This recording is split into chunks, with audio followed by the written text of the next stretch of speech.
ਵੱਡੀ ਪਤਾ ਨਹੀਂ ਕਿੱਦਾਂ ਹੁੰਦੀ ਹੈ। हाँ जी, हाँ जी। दीदी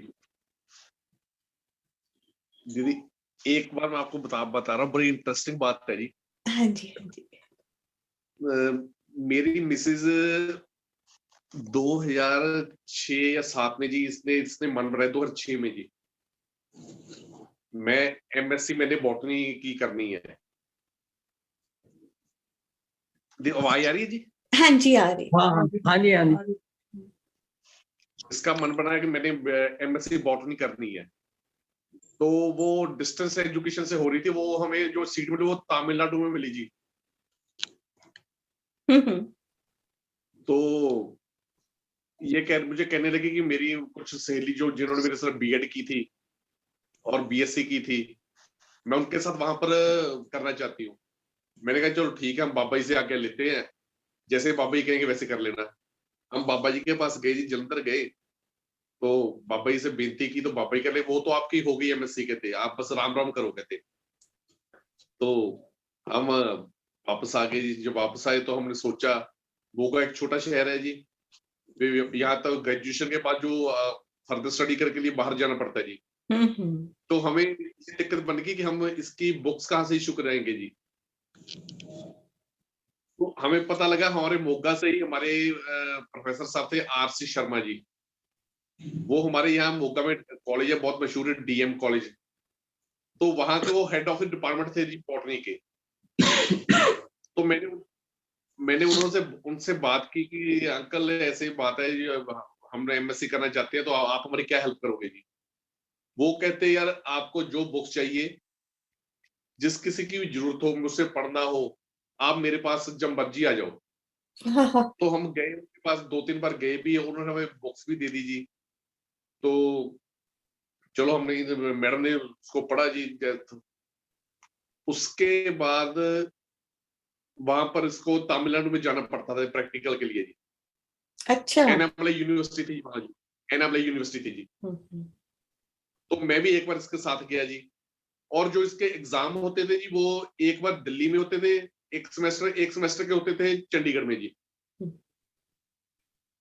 तो बाबा जी की कृपा से हमारे सारे सेमेस्टर विदाउट किसी सप्ली के जी, वो सारे क्लियर हो गए जी। लास्ट सेमेस्टर था जी जो, तो हमें इतना तो पता था एक बार दिल्ली हो गई, एक बार चंडीगढ़ हो गई जी। जो लास्ट सेमेस्टर था वो एग्जाम होने थे दिल्ली में जी। जब दिल्ली में एग्जाम होने थे तो इसकी एक फ्रेंड थी जम्मू में जी।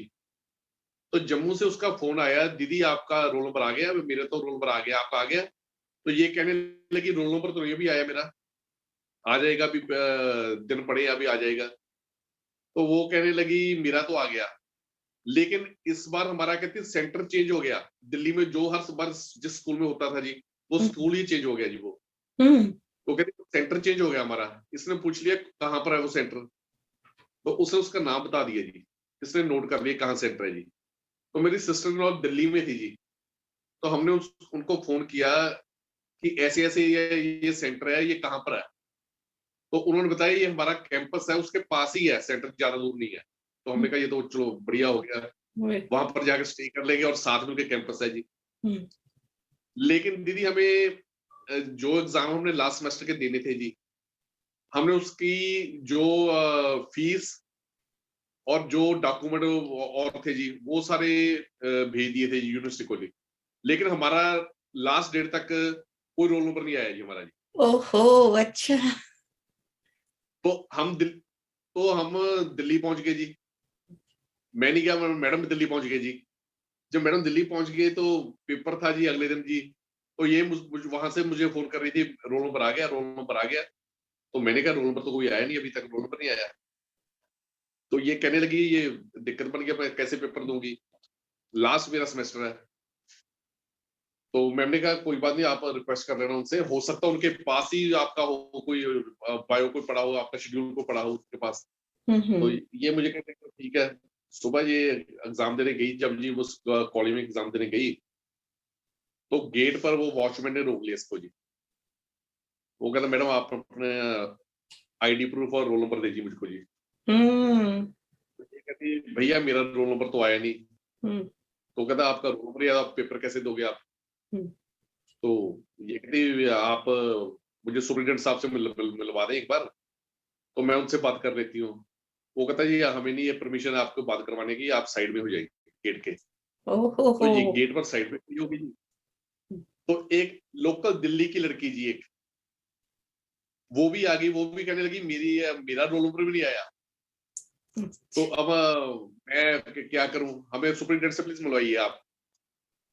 तो ये उससे बातें कर रही थी, उन्होंने सभी स्टूडेंट्स को अंदर कर दिया जी और गेट को लॉक लगा दिया जी। हम्म वो कहने लगे आप पीछे हो जाओ जी, बस किसी को परेशानी ना हो, आप साइड पर हो जाओ। तो उन्होंने गेट को लॉक लगा दिया जी। ओफो अब ये घबरा गई जी। इसने क्या किया, बाबा जी को मन ही मन में याद किया और रो पड़ी जी। कहने लगी बाबा जी मेरा लास्ट सेमेस्टर है जी, अगर ये ना क्लियर हुआ तो मेरा सारी मेहनत मेरी खराब हो जाएगी जी। तो यकीन मानिए अंदर से एक सुपरिटेंडेंट साहब आए जी, अंदर से खुद ही चल कर आए जी। खुद ही चल के और वो आकर गेट पर, हाँ जी खुद ही चल कर आए जी। तो आकर पूछने लगे बेटा क्या प्रॉब्लम है आपकी आपकी? तो मैडम ने कहा सर ये बात ये है, मेरा रोल नंबर नहीं आया जी। आप प्लीज मेरी ये हेल्प करें, आप मुझसे मेरे सिग्नेचर वेरीफाई करें, मुझसे एप्लीकेशन लिखवा लें और मुझे प्लीज पेपर देने दीजिए।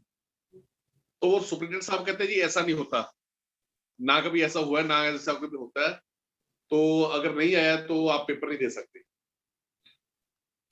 ये वहां पर उनके सामने रो पड़ी जी। रोने के बाद जब कहा तो वो कहते नहीं बेटा ऐसे नहीं होता, प्लीज आप चुप कर जाइए, कोई बात नहीं, आप नेक्स्ट टर्म की तैयारी करिए अब। तो जो लोकल दिल्ली की लड़की थी वो भी रिक्वेस्ट करने लगी, उनको भी रिक्वेस्ट करने लगी। तो उन्होंने उसकी बात भी नहीं सुनी, इसकी बात भी नहीं सुनी, दोनों की बात नहीं सुनी जी। ये वो भी वापस मुड़ गई जी, सुपरिटेंडेंट से वापस चले गई जी। तो ये तो रोने लग पड़ी और बहुत परेशान हो गया जी, बाबा जी को बेनती कर रही थी बार बार जी। तो हुआ यही, वही सुपरिटेंडेंट साहब 5-7 मिनट बाद फिर वापस आ गए जी। वो आकर कहने लगे बेटा आप ऐसा करो, आप एक एप्लीकेशन लिख दो तो हम आपको एग्जामिनेशन हॉल में बिठा लेंगे, आपसे पेपर ले लेंगे। तो ये कहते ठीक है सर। इसने जल्दी जल्दी में जो पेपर लिया वहां से जी, एप्लीकेशन लिख के उनको दे दी। जो लोकल दिल्ली की लड़की थी जी, वो कहते सर मैं भी लिख दूं जी? वो कहते आप नहीं, सब यही लिखेंगी। देखो सेम प्रॉब्लम, सबको सेम। वो कहते आप नहीं लिखेंगे, सिर्फ यही लिखेंगी। और यकीन मानिए उस लड़की से ना उन्होंने कोई एप्लीकेशन ली थी, ना उन्होंने उसको गेट उसको साइड पर कर दिया, इसको अंदर एग्जामिनेशन में बुला लिया जी, या आप आकर पेपर दे दो अंदर जी। इसने जाकर अंदर जी पेपर दे दिया जी, सब कुछ हो गया जी। अब 2-3 महीने बीतने के बाद जी अब बारी आ गई रिजल्ट की जी। रिजल्ट आना था। वही लड़की जो जम्मू से जिसका फोन आया था जी, उसका फिर फोन आ गया जिसको 3 महीने बाद जी। वो कहने लगी दीदी आपका रिजल्ट आ गया? तो वो कहते नहीं अभी तो रिजल्ट आया। कहती मेरा रिजल्ट तो पहुंच गया, आ गया, मैं तो पास हो गई। कहती तो ये कहती चलो बढ़िया हो गया। कहती मेरा भी आ जाएगा, तो मेरा भी पहुंच जाएगा, कोई बात नहीं। 2 दिन 4 दिन 5 दिन हफ्ता 10 दिन 15 दिन बीत गए जी, लेकिन कोई रिजल्ट नहीं आया जी हमारा। अब दिक्कत ये बन गई, अब रिजल्ट का कैसे पता करें?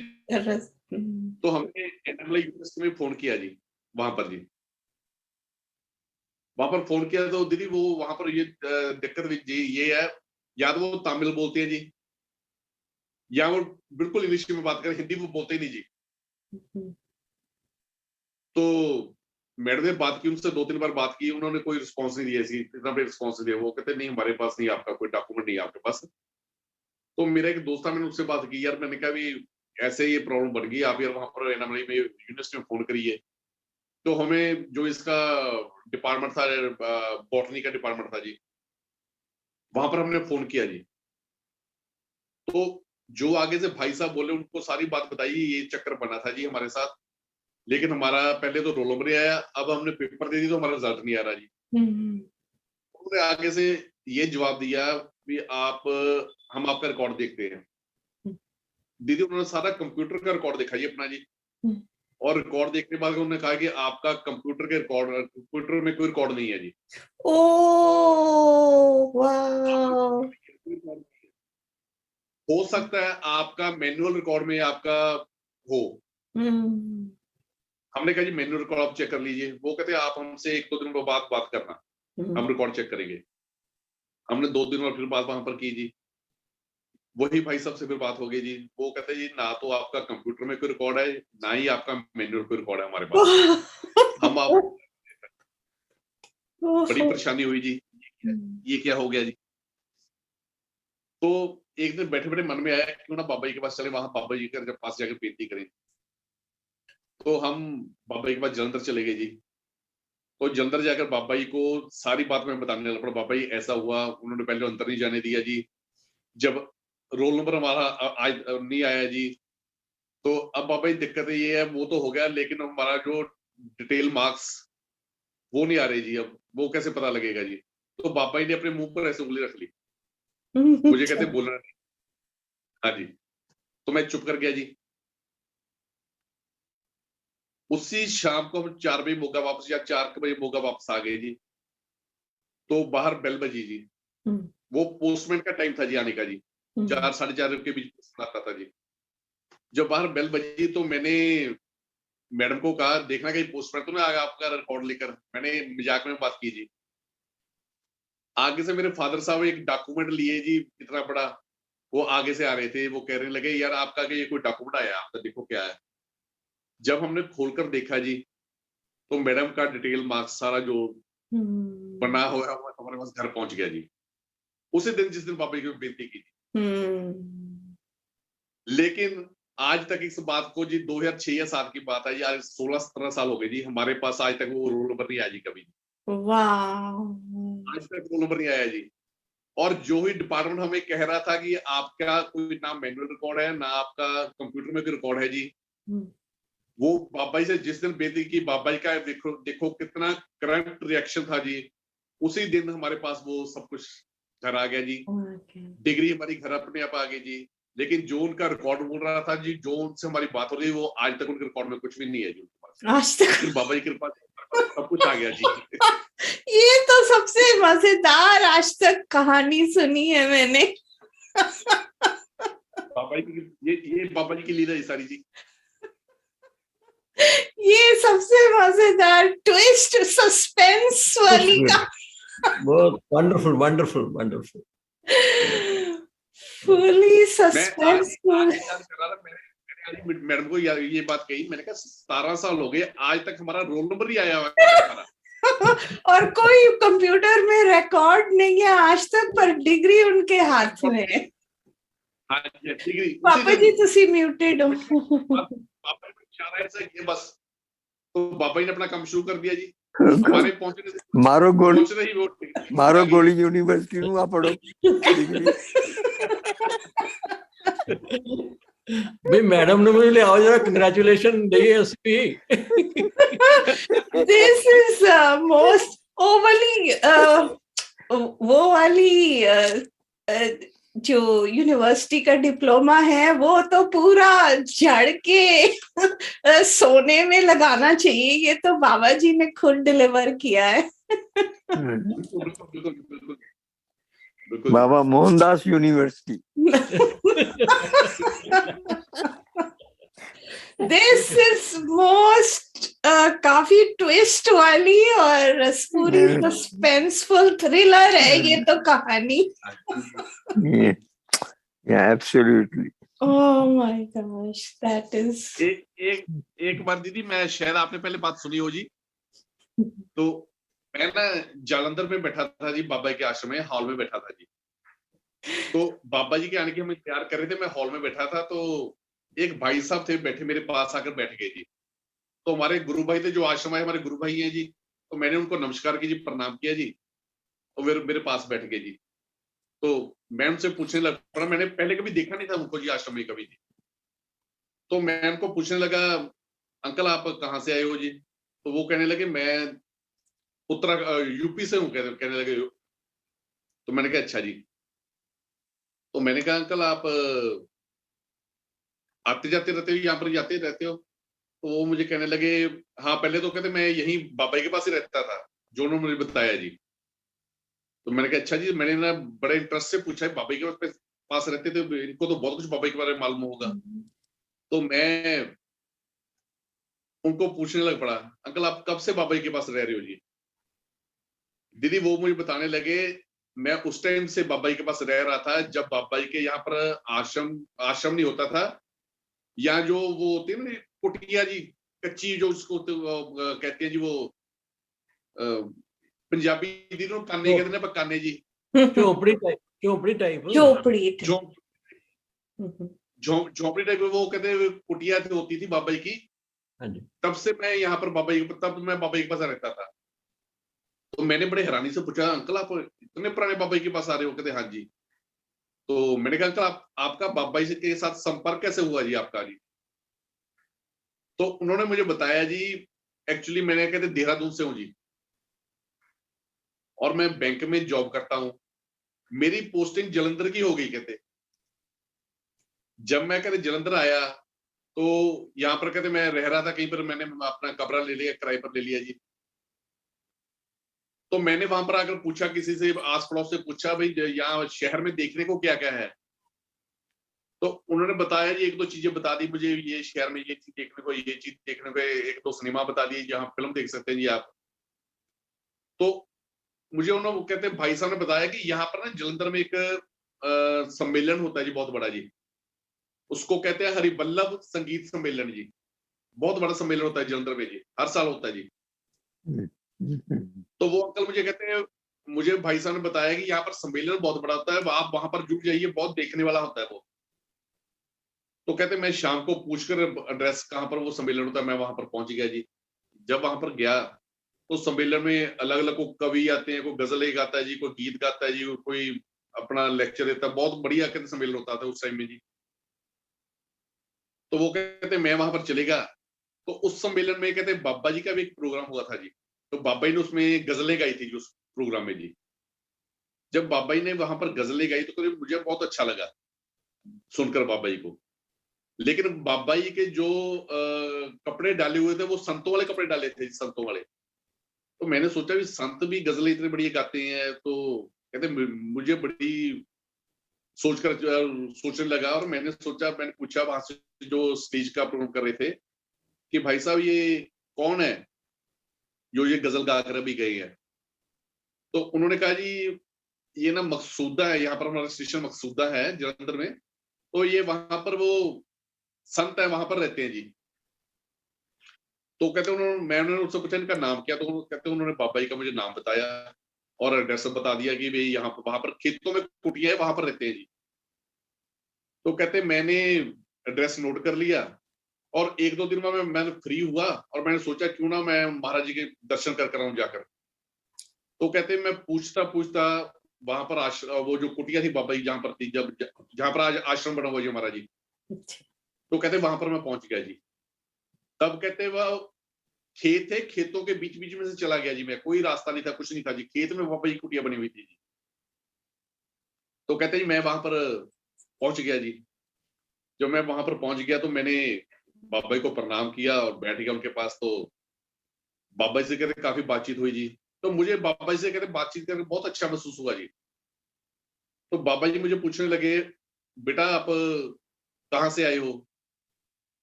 तो कहते बाबा जी को मैंने बताया बाबा जी मैं देहरादून से आया हूँ, यहाँ जलंधर में बैंक में पोस्टिंग मेरी हुई है, बैंक में जॉब करता हूँ जी, और मेरी पोस्टिंग यहाँ जलंधर में हो गई है जी।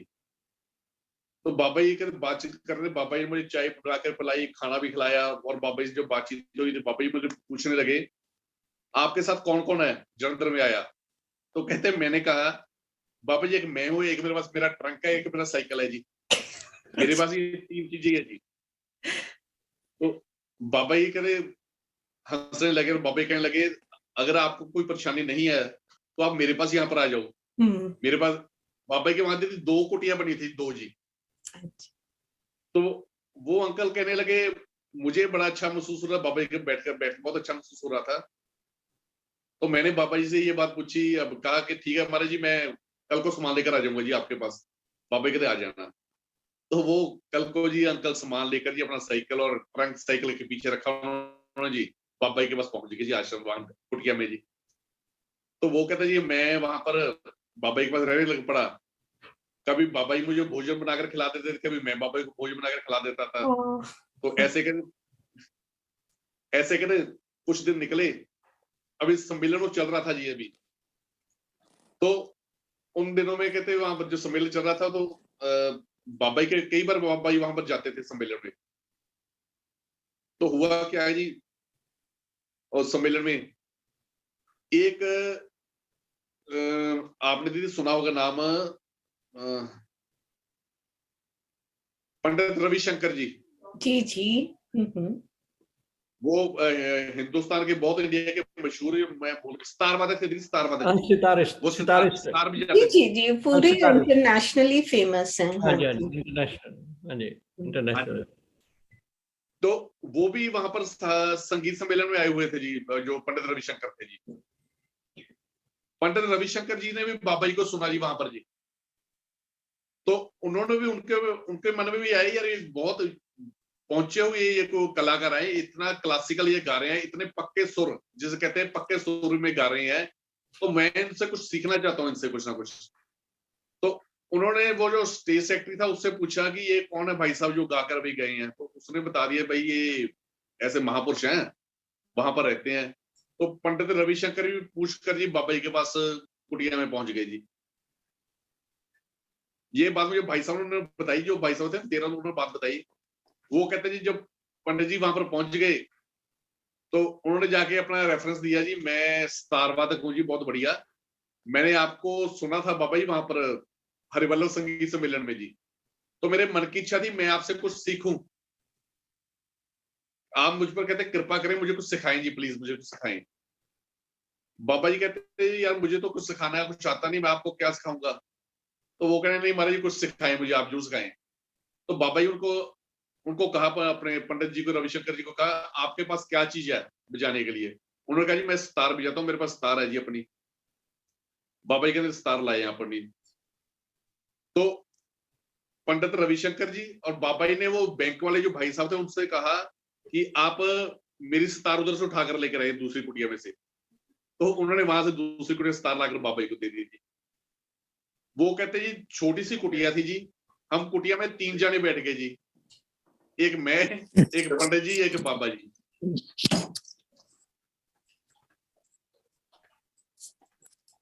आवाज आ रही है जी? जी जी जी, आ रही है, हाँ जी। तो वो कहते हम 3 जने कुटिया में बैठ गए जी। शाम का टाइम था जब वो आए जी, भाई साहब आए, पंडित जी आए। कहते तो एक तरफ से पंडित जी सितार बजाए, दूसरे तरफ बाबा जी सितार बजाए जी।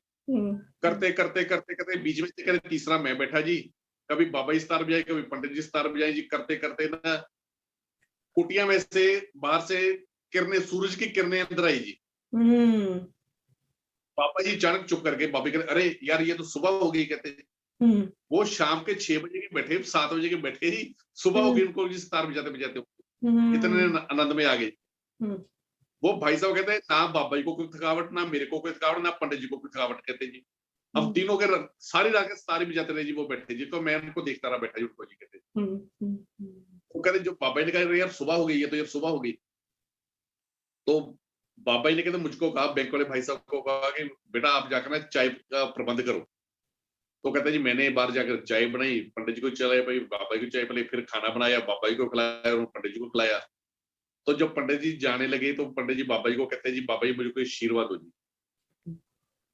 उस टाइम दीदी पंडित जी को कोई भी हिंदुस्तान में बहुत कम लोग जानते थे, कोई जानता नहीं, ना इतने फेमस थे तब जी वो। अच्छा। तो बाबा जी, हाँ जी हाँ जी, तो बाबा जी ने उनको ये आशीर्वाद दिया, आप, अब मैं आपको ये आशीर्वाद देता हूँ, आप किसी टाइम पूरे वर्ल्ड में आप बहुत प्रसिद्ध हो गए, आप पूरी दुनिया में आपका नाम होगा। अच्छा अच्छा अच्छा। बाबा जी आगे के जाकर जी वो पंडित रविशंकर जी, आगे जाकर पंडित रविशंकर बन गए जी वो जी।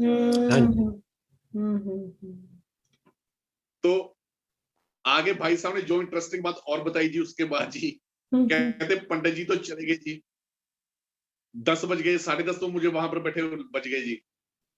बाबा जी मुझे कहने लगे यार तुमने आज बैंक नहीं जाना आज। तो मैंने कहा बाबा जी, कहते मैंने कहा बाबा जी आज तो बैंक में लेट हो गया जी, आज बैंक, तो बैंक आज मैं नहीं जाऊंगा जी, मैनेजर हमारा बहुत सख्त है जी थोड़ा, तो वो मुझे गाली देगा जी मुझे, मैं नहीं जाऊंगा जी आज। बाबा जी कहते यार क्या करेगा यहाँ पर बैठकर, तू ऐसे कर, तू बैंक में जा। तो मैंने कहा नहीं बाबा जी मैं कल को चले जाऊंगा। तो बाबा जी कहते मुझे, कहने नहीं नहीं यार तू जा, जो अपना जाओ ड्यूटी पर चली जा अपने यार। तो मैंने कहते साइकिल उठाया और बैंक चले गए। बैंक पहुंचते पहुंचते मुझे कहते 11 से ऊपर टाइम हो गया, 11 साढ़े 11 का टाइम हो गया। मैंने सोचा बैंक तो पहुंच गया, पहले यार मैनेजर की मैं गालियां ले लूंगा पहले जाकर। कहते मैं मैनेजर साहब के सीधा कमरे में चले गया जी। तो जो कमरे में गया जी, तो नहीं उन्होंने इससे पहले बात बताई उस टाइम। कहते दीदी बहुत पुरानी बात है जी, आपको समझ पता नहीं, मुझे बाबा जी 71 में आए जी जलंधर जी। उस तो पहला दे, तो उस तो पहला नहीं जी, पहला ते होने था जी। ਉਹ ਬੈਂਕ ਵਾਲਾ ਮੁੰਡਾ ਜਿਹੜਾ ਉਹਦਾ ਨਾਮ ਜੀਵਰਾਜ ਸ਼ਰਮਾ ਤਾਂ ਨਹੀਂ, ਗੋਰਾ ਜਿਹਾ? अंकल नाम मैं भूल गया कि ना सुना जी। नहीं गोरा जिहा मुंडा जीवराज शर्मा। नहीं ठीक ही अंकल, सांवला सांवला रंग से था जी।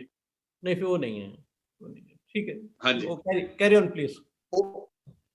हाँ जी, वो अंकल ने उन्होंने अंकल ने बताया मुझे जी कि कहते उस टाइम में जी, बहुत पुरानी बात है, उस टाइम में हमारे बैंक में 18 लाख का कोई लोन पास होना आया था किसी का जी, किसी एक पार्टी का 18 लाख का उस टाइम में लोन को पास होना था जी। ओहो करोड़ों का हो गया फिर तो।